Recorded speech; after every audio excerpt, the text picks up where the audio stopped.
Hello friends, कैसे हो? आपका स्वागत है संस्थानम बाय गौरव सर यूट्यूब चैनल पर।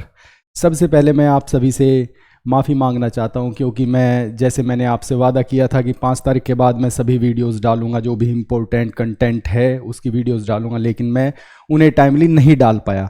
देखिए, इसके पीछे मेरा हेल्थ इशू था। पिछले 6-7 दिनों से मेरी तबीयत सही नहीं थी, जिस वजह से मैं टाइमली वीडियोज़ नहीं डाल पाया, लेकिन अब मैं इन्हें टाइमली वीडियोज़ को डालूंगा धीरे धीरे। ठीक है, तो आज मैं वीडियो लेके आया हूं वो सबसे महत्वपूर्ण वीडियो। अभी यूपीपीएससी ने एग्जाम कंडक्ट कराया था एपीएस का, तो उसमें जो जीएस के क्वेश्चंस आए हैं, जो सबसे इंपॉर्टेंट क्वेश्चंस है, जो आरओए या यूपीपीसीएस प्री के लिए सबसे ज़्यादा इंपॉर्टेंट है, वे क्वेश्चंस उनके डिटेल्ड एनालिसिस के साथ मैं ये वीडियो लेके आया। आइए जानते हैं वे सबसे महत्वपूर्ण प्रश्न कौन से। आइए देखते हैं। देखिए, सबसे पहला question, under which veto the president of India can keep a bill for an indefinite period। मतलब किस वीटो के तहत भारत के राष्ट्रपति किसी विधेयक को अनिश्चित काल तक रोक सकते हैं? निलंबन वीटो, पूर्ण वीटो, नियमित वीटो, पॉकेट वीटो। देखिए, इसका आंसर है पॉकेट वीटो। पॉकेट वीटो के तहत भारत का राष्ट्रपति उस किसी भी बिल को अनिश्चित काल के लिए रोक सकता है। ठीक है ना। नेक्स्ट क्वेश्चन देख लीजिए। लिस्ट और लिस्ट 1 और लिस्ट 2 दिए, इसमें प्लेसेस दिए, इसमें कुछ जगह दिए, और ये दूसरी भी है। ये कहाँ पे है? जैसे गैद्रोसिया कहाँ पे है? अर्कोशिया कहाँ पे है? अरिया कहाँ पे है? और ये पैरामिसेड कहाँ पे है? देखिए, गैद्रोसिया कहाँ पे है? गैद्रोसिया है बलूचिस्तान में। अर्कोशिया कहाँ पे है? ये है कांधार में। अरिया कहाँ है? ये हेरात में।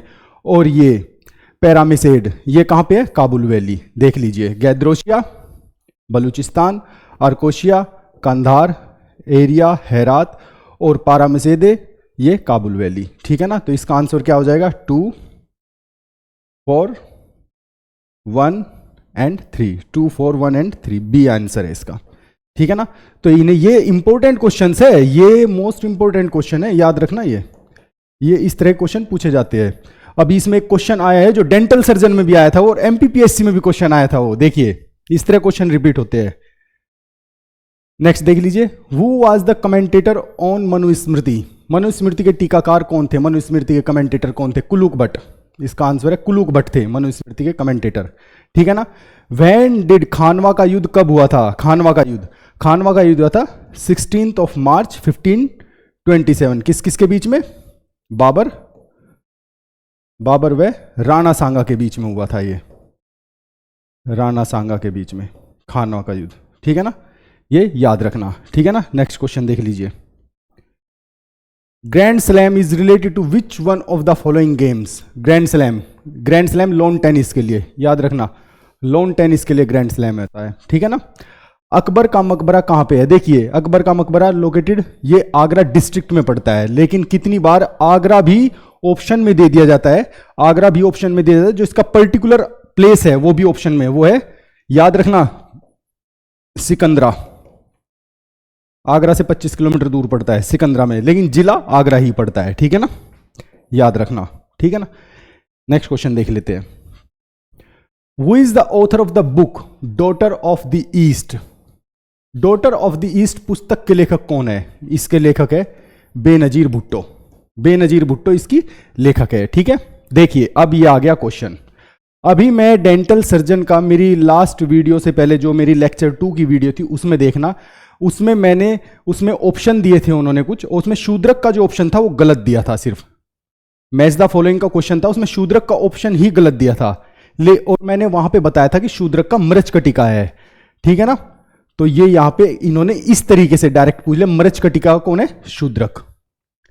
तो क्वेश्चन इस तरह मैच करते हैं, घुमा फिरा के क्वेश्चन मैच कर जाते हैं। ठीक है ना।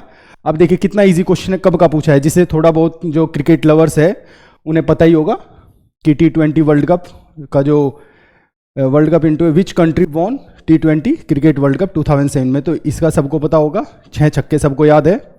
ठीक है ना। तो इंडिया ने ये जीता था। ठीक है ना। और फाइनल किस किस के बीच में हुआ था? फाइनल सबको पता है, इंडिया वर्सेस पाकिस्तान के बीच में हुआ था, जहाँ पे जो लास्ट विकेट था वो जोगिंदर शर्मा की बॉल पे श्रीसंत ने कैच लिया था पाकिस्तानी प्लेयर का। और युवराज सिंह ने इसी वर्ल्ड कप में इंग्लैंड के खिलाफ 6 छक्के लगाए थे। ठीक है ना। वो बॉलर आज भी अपने आप को बेचारा बड़ी तसल्ली के साथ देखता होगा, स्टुअर्ट ब्रॉड। ठीक है ना। नेक्स्ट क्वेश्चन देख लेते हैं। Consider the following statement regarding Hindi दिवस। हिंदी दिवस के रिगार्डिंग ये 2 स्टेटमेंट दिए, देख लीजिए। पहला स्टेटमेंट, हिंदी दिवस या राष्ट्रीय हिंदी दिवस हर साल 4 सितंबर को मनाया जाता है। नहीं, 14 सितंबर को, याद रखना, 14th ऑफ सितंबर को। तो इसका मतलब पहला तो गलत ही हो गया। जब पहला गलत हो गया तो ये भी गलत, ये भी गलत। और इसे देख लेते हैं अभी दूसरे को। अनुच्छेद 351 हिंदी भाषा के विकास से संबंधित है, बिल्कुल ठीक, ये बिल्कुल ठीक है। तो इसका आंसर क्या हो गया? केवल और केवल 2, ओनली 2। इसका आंसर हो गया ओनली 2। ठीक है ना, ये याद कर लेना। Project tiger was launched by government of India in 1973, बिल्कुल ठीक। 1973 में प्रोजेक्ट टाइगर को लेके आया गया था। ठीक है ना। अब देखिए इन्होंने ये बहुत अच्छा दिया है, कितनी बार कंफ्यूज हो जाते हैं क्योंकि ये एग्जाम 7 जनवरी को हुआ था, तो इन्होंने दे दिया एज ऑन जनवरी 2023 और एग्जाम होता 7 जनवरी 2024 को। तो इन्होंने जनवरी 2023 के हिसाब से दे दिया कि 53 टाइगर रिजर्व है। बिल्कुल ठीक है, जनवरी 2023 तक 53 ही टाइगर रिजर्व थे। बिल्कुल ठीक है ये। तो ये दोनों बिल्कुल ठीक हो गए। तो इसका आंसर बोथ 1 और 2। लेकिन अब हो चुके हैं 55। अब 55 टाइगर रिजर्व है। देखिए 54th कौन सा है? 54th है वीरांगना दुर्गावती। याद रखना, वीरांगना दुर्गावती, जो कि कहां पे है? मध्य प्रदेश में। ठीक है ना, ये मध्य प्रदेश में है। ठीक है ना। और 55th कौन सा है? ये है आपका करौली धौलपुर राजस्थान में। ये करौली धौलपुर राजस्थान में 55th टाइगर। तो अब फिलहाल जो अब पूछेगा जनवरी 2024 तक, तो अब है 55 टाइगर रिजर्व। भारत के अंदर जितने भी टाइगर, जो भी कैट पॉपुलेशन है, टाइगर पॉपुलेशन है, उसकी टोटल पॉपुलेशन का 75% भारत के अंदर है। 75%, याद रखना, 75% भारत के अंदर है। और कितने हैं वे? 3167 टोटल, जो उनके नंबर्स है 3167 टाइगर्स है। इतने टाइगर्स है, याद रखना। ठीक है ना, ये इंपॉर्टेंट है। 54th 55th, तो इस तरह याद कर लेना। ठीक है ना। नेक्स्ट क्वेश्चन देख लेते हैं। Match list 1 and list 2।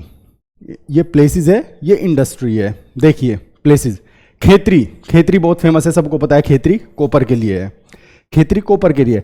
Renukoot Hindalco UP के अंदर है, ये पता ही है। किसके लिए? एल्यूमिनियम के लिए। सूरत सबको पता है, डायमंड कटिंग के लिए। Salem cotton textile. ठीक है ना। तो इसके लिए, तो इसका आंसर क्या हो जाता है? 4 3 1 एंड 2। 4 3 1 and 2, B answer. इसका आंसर हो जाता है बी। ठीक है ना, बी आंसर हो जाता है।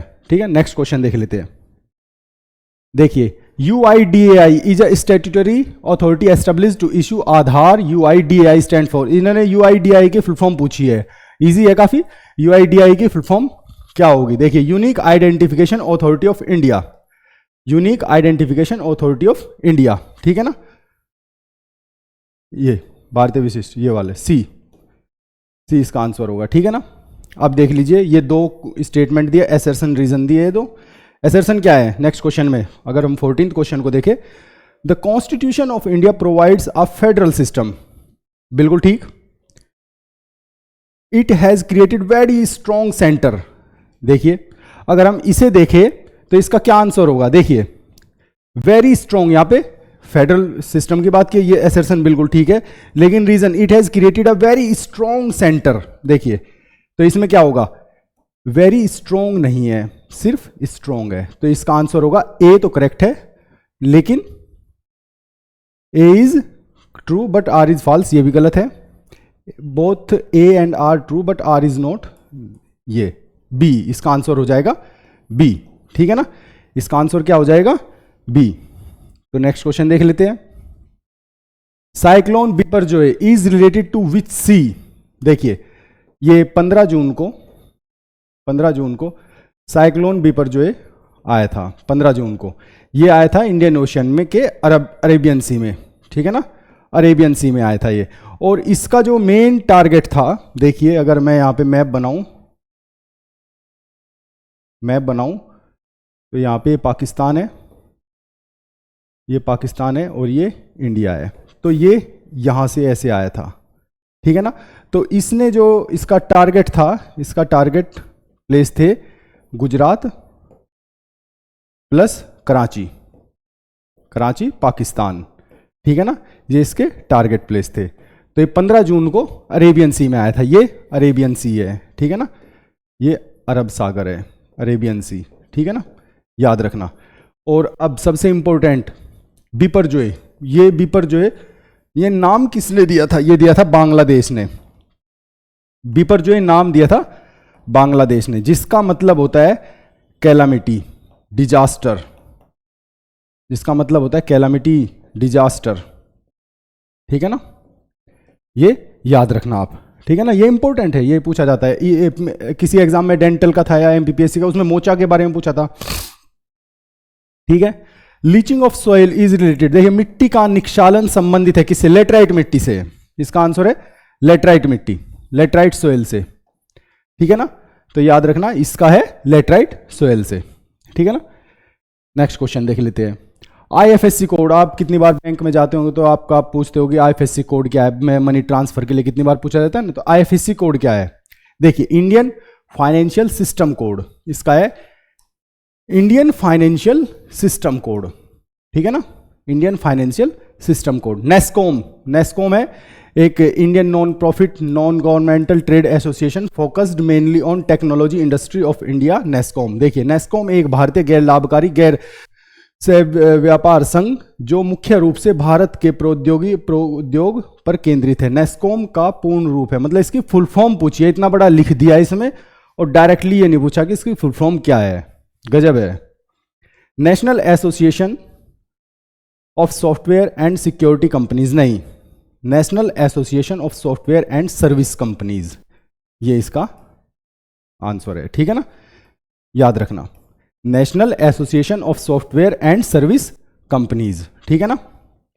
फेमा, फेमा एक्ट तो 1999 का बहुत फेमस है, फॉरेन एक्सचेंज मैनेजमेंट एक्ट 1999 का है ये, फॉरेन एक्सचेंज मैनेजमेंट एक्ट। तो हमें यहाँ से एक चीज़ और पता चल रही है कि इस बार इन्होंने एपीएस में फुल फॉर्म्स बहुत ज़्यादा पूछी है, ठीक है ना।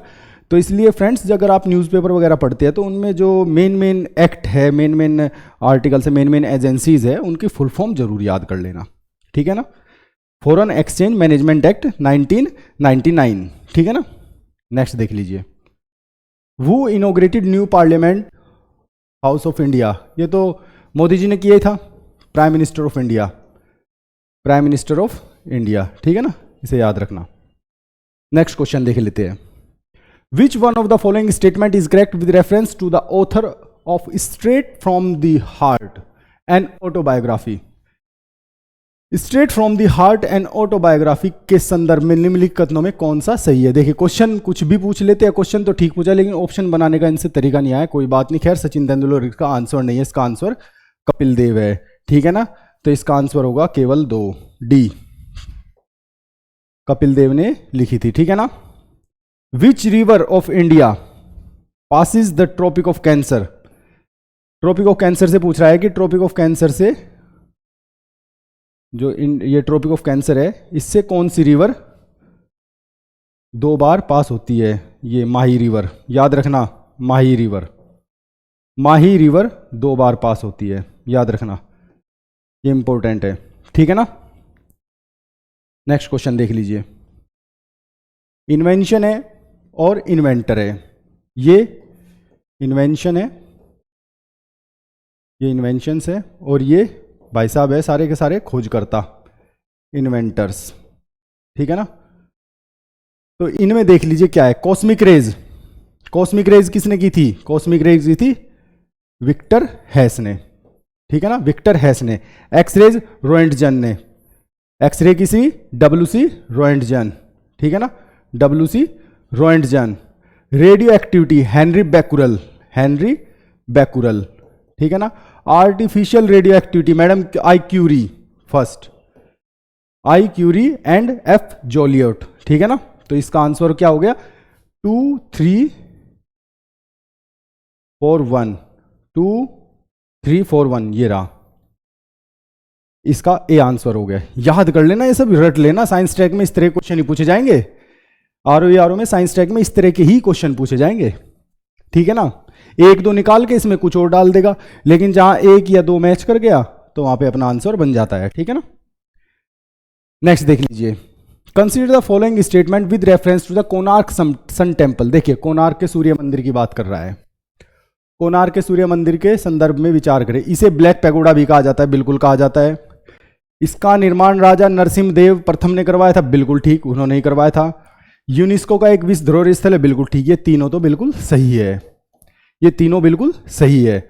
अब देख लेते हैं, देखिए जो नरसिम्हदेव थे, नरसिम्हदेव ये कौन सी डायनेस्टी के थे, याद रखना ईस्टर्न गंगा डायनेस्टी, जो क्वेश्चन पूछा जा सकता है, ईस्टर्न गंगा डायनेस्टी के थे, ठीक है ना, ईस्टर्न गंगा डायनेस्टी। और ये कब इसका निर्माण हुआ था 1250 में इसका निर्माण हुआ था, ठीक है ना, ये याद रखना आप। और ये उड़ीसा के जो कोणार्क सन टेम्पल है, ये पूरी डिस्ट्रिक्ट में पड़ता है, पूरी डिस्ट्रिक्ट है उड़ीसा का पूरी डिस्ट्रिक्ट है, वहां पे ये बनाया गया है, ठीक है ना, इसे याद रखना। On which date world youth skills day, विश्व युवा कौशल दिवस, विश्व युवा कौशल दिवस किस तिथि को मनाया जाता है 15 जुलाई, बिल्कुल ठीक, 15 जुलाई को ये मनाया जाता है, बिल्कुल ठीक है ये। नेक्स्ट क्वेश्चन देख लीजिए, चंद्रयान 3, देखिए चंद्रयान 3 की डेट इतनी इंपॉर्टेंट है, ये अब तक जितने भी मैं जुलाई के बाद से जितने भी एग्जाम हुए हैं, हर एग्जाम में डेट ही डेट पूछे और कुछ नहीं पूछा है, सब में यही पूछा है, सिर्फ 14 जुलाई, सिर्फ यही पूछा जा रहा है, हर जगह यही पूछा जा रहा है कि कब वो लैंड करा, कब वो पोल तक पहुंचा, साउथ पोल तक। देखिए India's mission soft land on moon's south pole was launched on which date, देखिए लॉन्चिंग डेट, हर जगह लॉन्चिंग डेट पूछी जा रही है 14 जुलाई, याद रखना ये हर एग्जाम में पूछा जा रहा है, ठीक है ना। भारत के संविधान के अनुच्छेद 240 के अंतर्गत कुछ संघराज्य क्षेत्रों के लिए विनियम बनाने की राष्ट्रपति की शक्ति के संदर्भ में निम्न में से कौन सा युग्म सही सुमेलित नहीं है।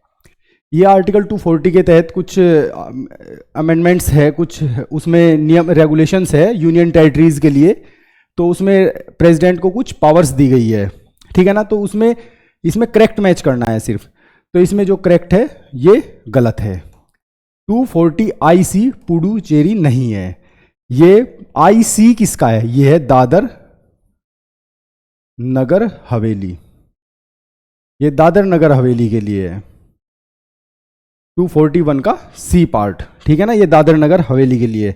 B भी लक्षद्वीप का है, बिल्कुल ठीक है। D दमन दीव का है, A अंडमान निकोबार का है। जब A B C और D हो गया तो फिर पुडुचेरी का कौन सा है, पुडुचेरी का है, याद रखना 241E, याद रखना 241E पुडुचेरी के लिए है, ठीक है ना। नेक्स्ट क्वेश्चन देख लीजिए, मॉम देखिए इतना बड़ा इसमें पैराग्राफ लिख दिया, बहुत बड़ा पैराग्राफ लिख दिया, डायरेक्ट नहीं पूछा मोम की फुल फॉर्म क्या है, फुल फॉर्म पूछ लेता सीधा, एक पैराग्राफ भर दिया इसमें, ठीक है। मार्स ऑर्बिटर मिशन, ठीक है ना, मोम की जो फुल फॉर्म है वो मार्स ऑर्बिटर मिशन है, ठीक है ना, ये याद रखना। नेक्स्ट क्वेश्चन देख लीजिए, who is the first Indian women to win an Asian game gold in 400 metre race, 400 metre race, ये है कमलजीत संधू, ये कमलजीत संधू है, इन्होंने जीता था 400 मीटर में गोल्ड जीता था, ठीक है ना, 400 मीटर रेस में गोल्ड जीता था इन्होंने, याद रखना कमलजीत संधू। स्पोर्ट्स से भी एक दो क्वेश्चन आते हैं।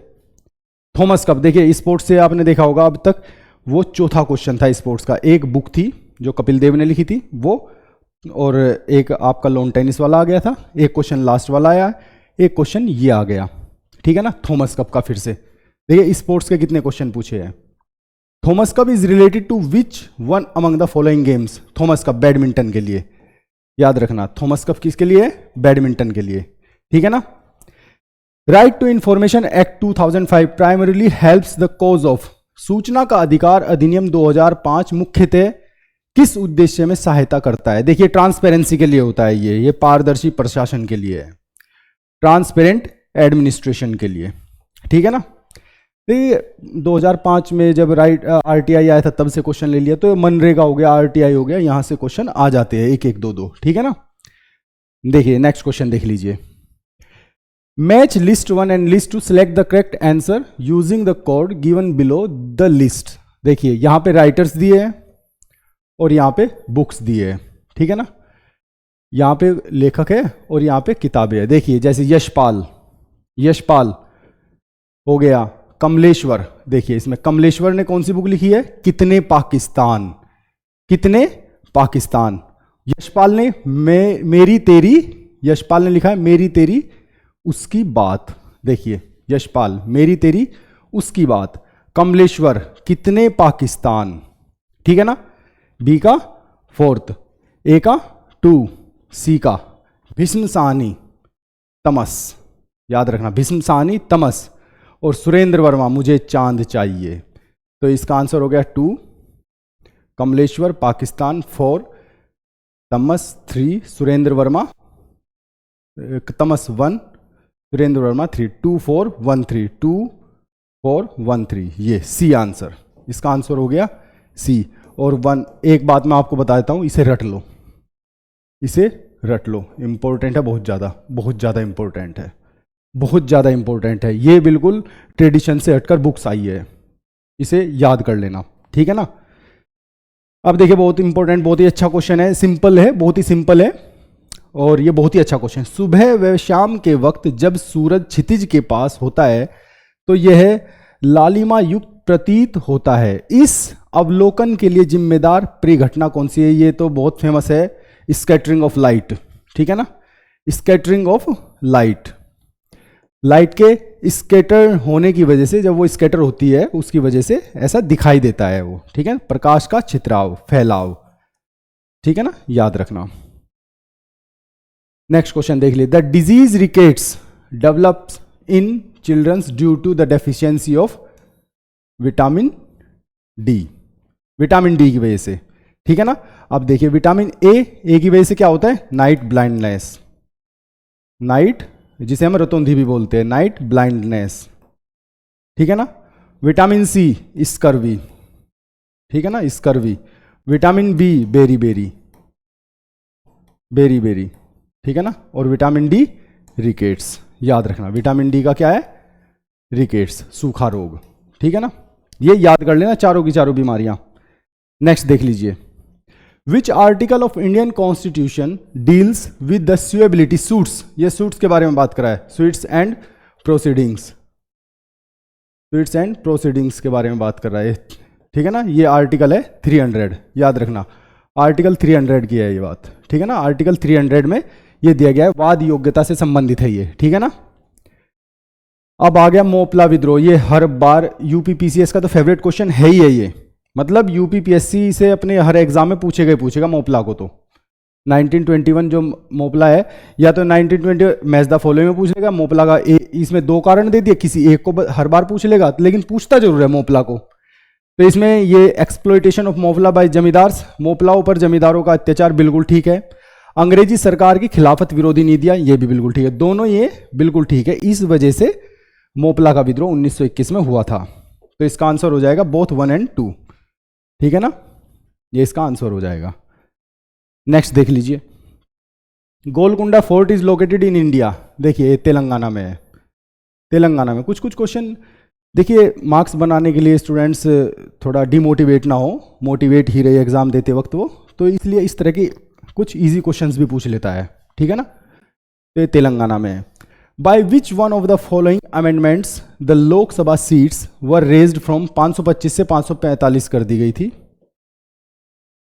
तो कौन से? 31st, याद रखना 31st 1973, ये कॉन्स्टिट्यूएंट अमेंडमेंट एक्ट था 31st, ठीक है ना। 31वां संशोधन जो 1973 में लाया गया था, ठीक है ना।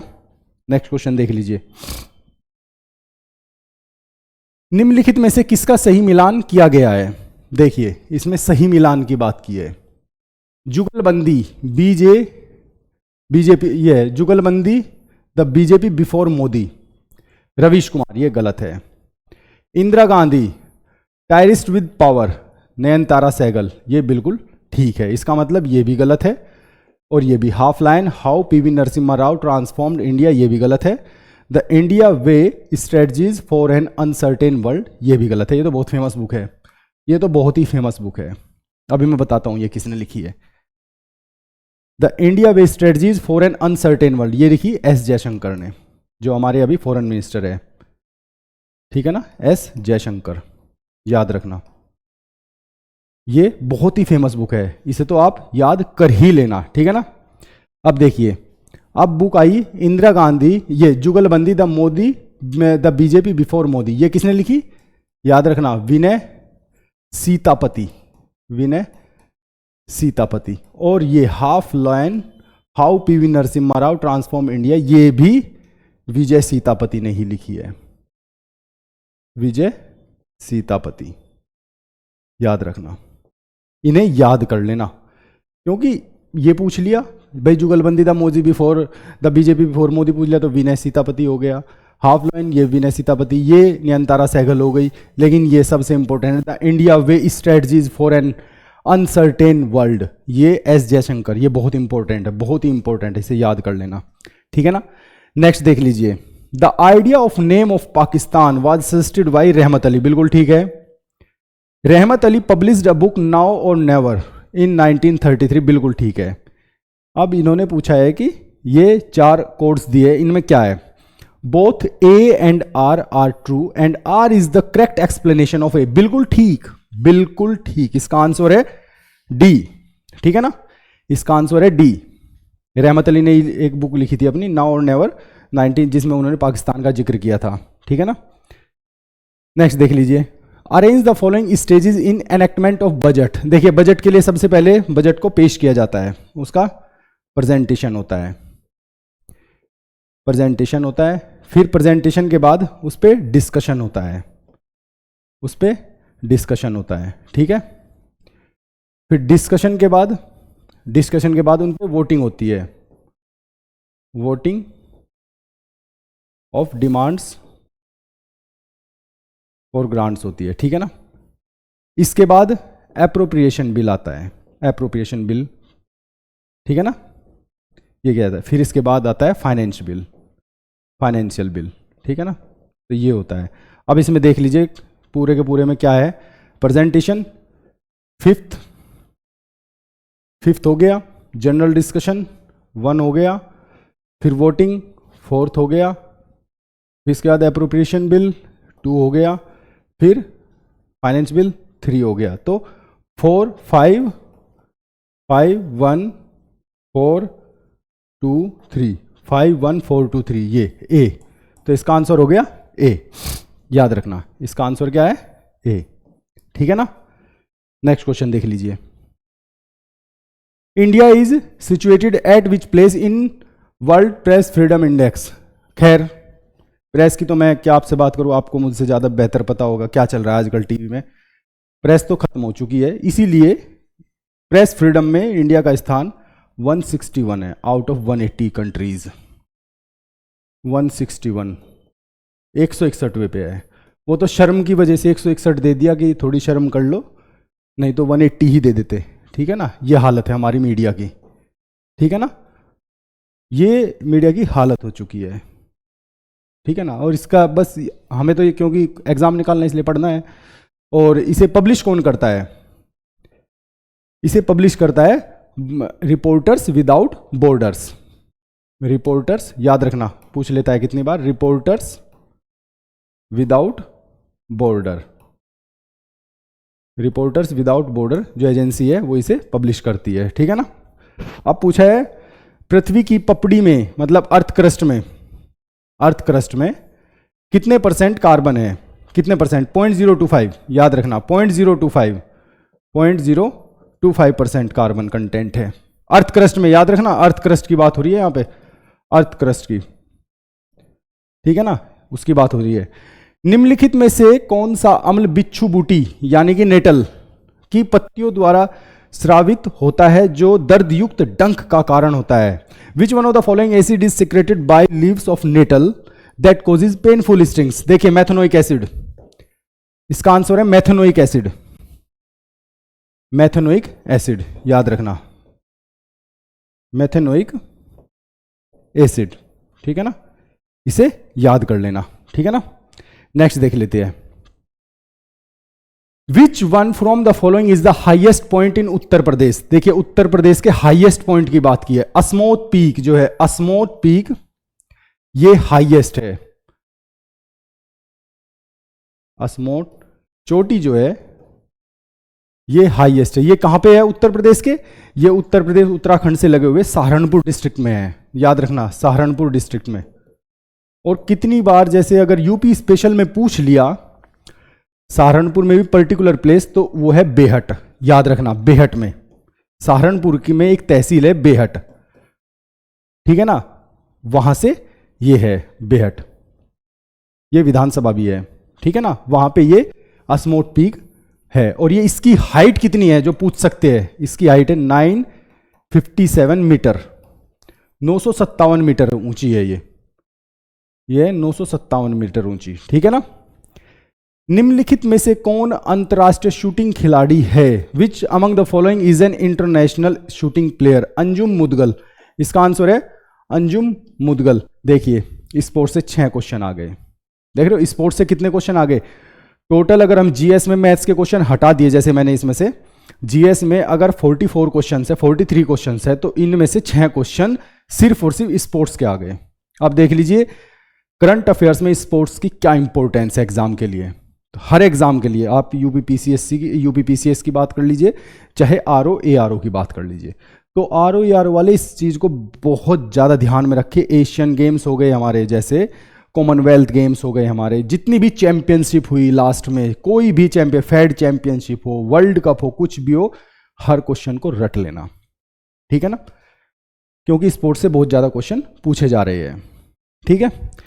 तो ये आज के हमारे क्वेश्चंस थे जो बहुत इंपॉर्टेंट है, और इसकी पीडीएफ मैं अपनी वीडियो के डिस्क्रिप्शन में डाल दूंगा, ठीक है ना, विद आंसर मैं इसकी पीडीएफ डाल दूंगा डिस्क्रिप्शन में, आप वहाँ से उसे डाउनलोड कर लेना, ठीक है। और फ्रेंड्स मैं अब कंटिन्यूसली अपनी वीडियोस डालता रहूँगा, और अब आपको कोई ज़्यादा परेशानी नहीं होगी, और आपको कंटेंट मैं प्रोवाइड कराता रहूँगा, ठीक है। और मैंने अपनी लास्ट वीडियो में भी मैंने पीडीएफ डाली है, अब मैं अपनी हर वीडियो में अपनी लास्ट की जितनी भी मैंने वीडियोस दी है उन सब की पीडीएफ भी डालूंगा, और इस वीडियो की भी पीडीएफ डाल दूंगा, ठीक है। आप वहाँ से उन्हें डाउनलोड कर सकते हैं, और आप हमारे चैनल के लिए फाइनेंशियल हेल्प के लिए थैंक्स ऑप्शन का भी प्रयोग कर सकते हैं। आज के लिए इतना ही, धन्यवाद।